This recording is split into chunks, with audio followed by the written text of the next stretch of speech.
नमस्कार, मैं रिया और आप देख रहे हैं डॉक्टर साहिब। डॉक्टर साहिब के आज के इस वीडियो में हमारे साथ मौजूद है बिहार की जानी मानी स्किन रोग विशेषज्ञ डॉक्टर ऋचा ठाकुर। तो डॉक्टर साहिबा, सबसे पहले तो आपको बहुत बहुत स्वागत है। नमस्कार। डॉक्टर साहिबा, अक्सर हम सुनते आ रहे हैं कि समय के साथ साथ जो है हमारी स्किन कोलेजन खोती रहती है। तो ये कोलेजन होता क्या है? कोलेजन यह एक टिश्यू है जो हमारे स्किन में एक प्रॉपर स्ट्रक्चर के लिए ज़रूरी होता है, और यह कोलेजन विथ एज हमारे बॉडी में और हमारे स्किन में कम होते जाता है। तो कोलेजन का रोल है एजिंग में। अगर कोलेजन कम हो रहा है तो ऐसे ही हमारी स्किन पे क्या लक्षण दिखाई देंगे कि हमें समझ आना चाहिए कि कोलेजन कम हो रहा है? जैसे ही कोलेजन हमारे बॉडी में कम होने लगता है, झुर्रियाँ बढ़ने लगती है, तो यह एज आपका स्किन एज से ज़्यादा मतलब ढलकने लगेगा, फिर स्किन धंसने लगता है, गड्ढे नज़र आने लगते हैं। तो ये सारे कोलेजन डेफिशिएंसी के कारण होता है, और इसे आप सही समय पे कुछ प्रिकॉशन लेके बचा भी सकते हैं। जैसा कि हम कोलेजन के बारे में बात कर रहे हैं, तो और बढ़ती उम्र के साथ साथ ही कम होता है। कम उम्र वालों को भी ये हो सकता है? हाँ, कुछ ऐसी बीमारियां होती हैं जिसमें कम उम्र में भी कोलेजन की कमी देखी गई है, और ये कुछ बीमारी जेनेटिक होती है, तो इसके लिए कुछ नहीं किया जा सकता है।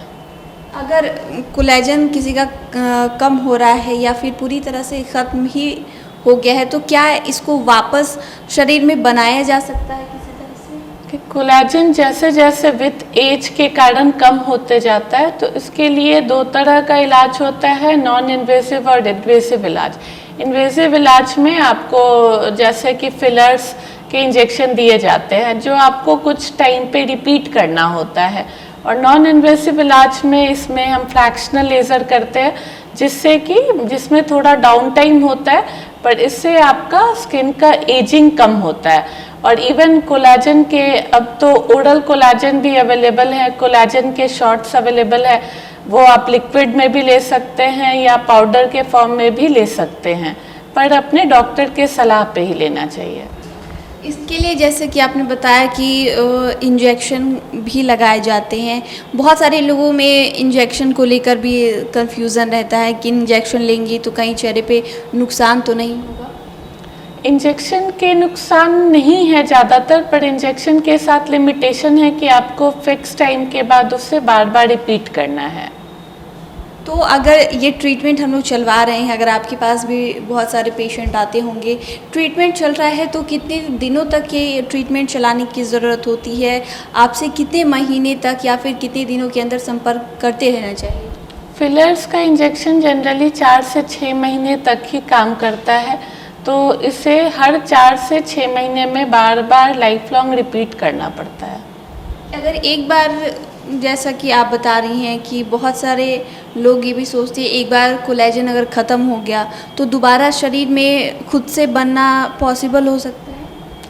कोलेजन हमारे बॉडी में ख़त्म नहीं हो सकता है, वो कम होते जाता है, जिसको आप बूस्ट कर सकते हैं। तो जनरली इसको बूस्ट किया जाता है जिससे कि एजिंग को हम कम से कम डिले कर सकें। बहुत सारी ऐसी चीज़ें होती हैं जो खान पान भी हमारी चीज़ों में डिपेंड करता है। हम कैसा खाते हैं वो हमारी स्किन पे भी दिखता है, हमारे शरीर के लिए भी वो बेटर काम करता है। तो इसमें खान पान कैसा होना चाहिए? डाइट का सबसे इम्पॉर्टेंट रोल है एजिंग में। अगर आप अच्छा खाते हैं तो आपका एजिंग हमेशा डिले होगा। आप अच्छा खाते हैं, एक रेगुलर मेडिकेटेड सनस्क्रीन लगा रहे हैं, तो आपका एजिंग काफ़ी डिले हो जाता है। और डाइट में अगर आप हेल्दी खाते हैं, आपकी स्लीप प्रॉपर है, तो ऐसे भी आपका कोलेजन और एजिंग दोनों चीज़ काफ़ी डिले होगा। मैम, आजकल विटामिन सी सीरम का बहुत ज़्यादा चलन भी बढ़ा है, और इसका दावा भी किया जाता है कि अगर ये लगाया जाए तो स्किन जो है टाइट होती है। तो अगर कोई लगा रहा है तो कब लगाना चाहिए, किस मात्रा में लगाना चाहिए, और लगाना क्या सही है? विटामिन सी लगाना सही है, और अभी ज़्यादातर अभी के यंग जनरेशन उसे लगा रहे हैं। ये सनस्क्रीन से के पहले लगाना चाहिए, और ये सीरम फॉर्म में होता है, तो आप मॉर्निंग पूरे फेस पे इसको अच्छी तरह से डैप करके लगाएं और इससे स्किन में एक रेगुलर ग्लो भी मेंटेन रहता है और स्किन काफ़ी अच्छा दिखता है। तो शुक्रिया डॉक्टर साहिबा, जो आपने जानकारी दी हमारे साथ कोलेजन के बारे में, उसके लिए बहुत बहुत शुक्रिया। शुक्रिया।